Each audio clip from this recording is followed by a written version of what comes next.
What would you do if the family you thought you knew turned their backs on everything you held dear, dancing on the grave of the one person who bound you together? That was the question I faced the day my mother's funeral ended, and it changed my life forever. My mother, Eleanor, was the glue of our fractured family. She was a woman of quiet strength, her laughter a melody that could soothe any storm. Growing up, it was just her and me in our small, sunlit apartment in Portland. My father left when I was a baby, and Mom never remarried, though she had 2 children from a previous marriage, me half-siblings, Clara and Ethan. They were older, distant, living with their father in Seattle, and only visited occasionally.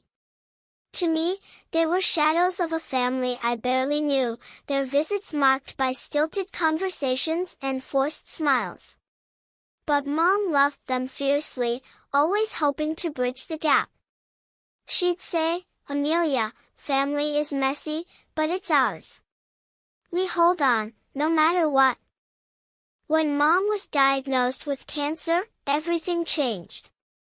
I was 28, working as a librarian, and I left my job to care for her. Clara and Ethan sent cards and called sporadically, but their visits were rare. "We're busy," Clara would say, her voice clipped over the phone. Ethan, always the charmer, promised to come but never did.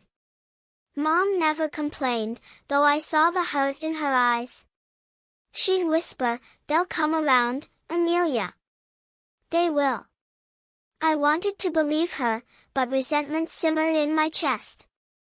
The funeral was a quiet affair, just as Mom wanted. A small chapel, a few neighbors, and her favorite lilies everywhere. I stood by her coffin, my heart a hollow drum, reading her favorite poem as tears blurred the words. Clara and Ethan arrived late, dressed impeccably but looking impatient, as if the service was an inconvenience. They didn't cry. They barely spoke to me, their eyes scanning the room like they were calculating something.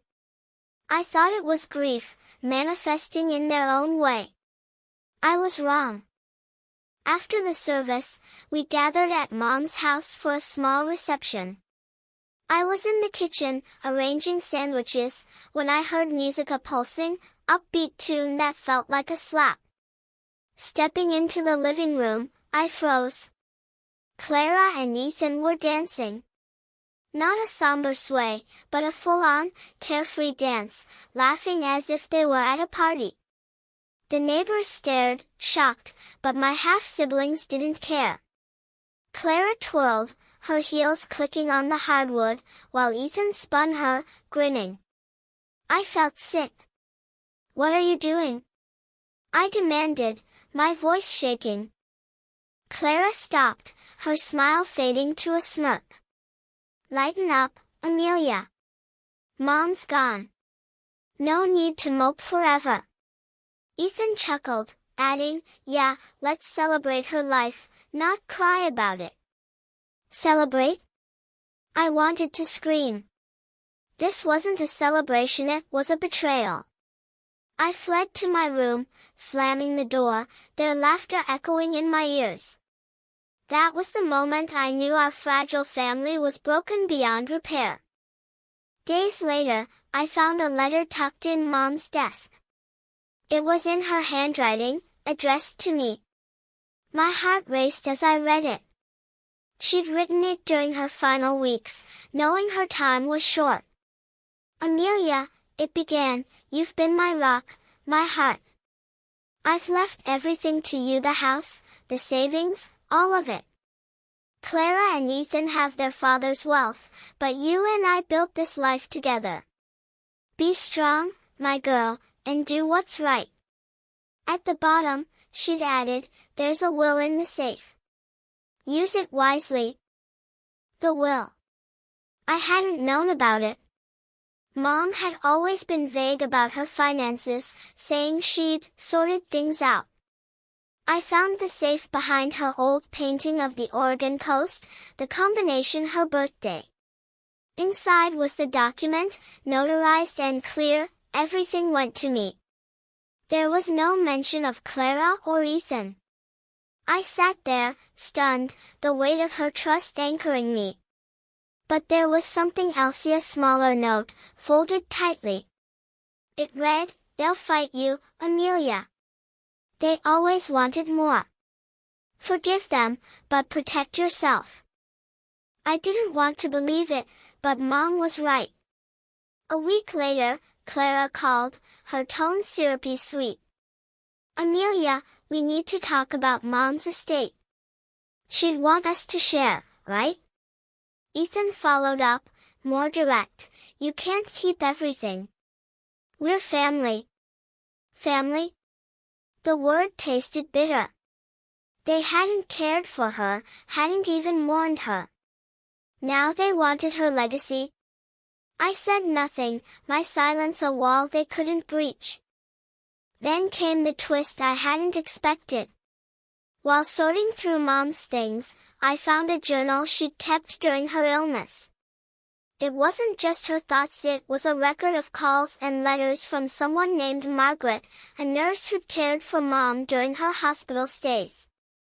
Margaret had visited Mom regularly, bringing her books, sharing stories, even praying with her when I wasn't there. The journal described Margaret as a daughter I never had, her kindness a balm in Mom's final days.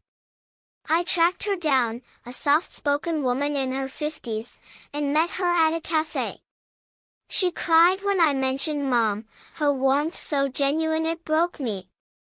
"Eleanor talked about you constantly," Margaret said. "She was so proud of you." Margaret's presence shifted something in me. She wasn't family by blood, but she'd given Mom what Clara and Ethan never did: time, love, presence. I realized then that family wasn't just about shared blood, it was about shared heart. Margaret's stories of Mom's courage, her humor even in pain, reminded me why I had to honor her wishes. The will wasn't just about money or a house, it was about trust, about who'd been there when it mattered. When Clara and Ethan showed up at the house, demanding their share, I was ready. They sat on Mom's old couch, their faces tight with expectation. I slid the will across the table. "Read it," I said, my voice steady. Clara's eyes widened as she scanned the pages, her fingers tightening. Ethan's charm vanished, replaced by a scowl. "This can't be right," he snapped. "She wouldn't cut us out." "She did," I said. "And you know why." I told them about the dancing, the absence, the way they'd treated her. Clara tried to interrupt, but I held up a hand. "You don't get to rewrite this. Mom chose me because I was there. You weren't."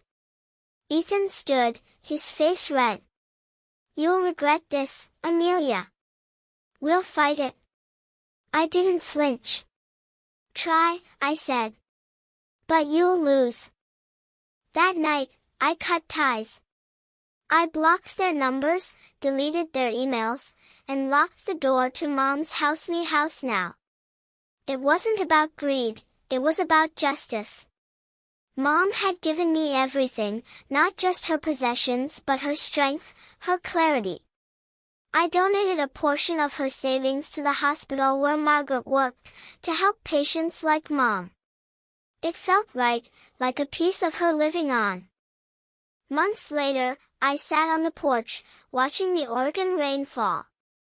Margaret had sent me a card, thanking me for the donation, saying it had funded new books for the cancer ward. I smiled, feeling Mom's presence in the quiet. Clara and Ethan never challenged the will, they couldn't. Their father's wealth was enough, and maybe, deep down, they knew they didn't deserve her legacy. I'd lost my mother, and I'd lost the illusion of a family I thought I had. But in that loss, I found something else, the courage to stand alone, to honor what mattered. Mom's love wasn't in the things she left behind, it was in the lessons she taught me, the heart she shared. And in that, I was never truly alone.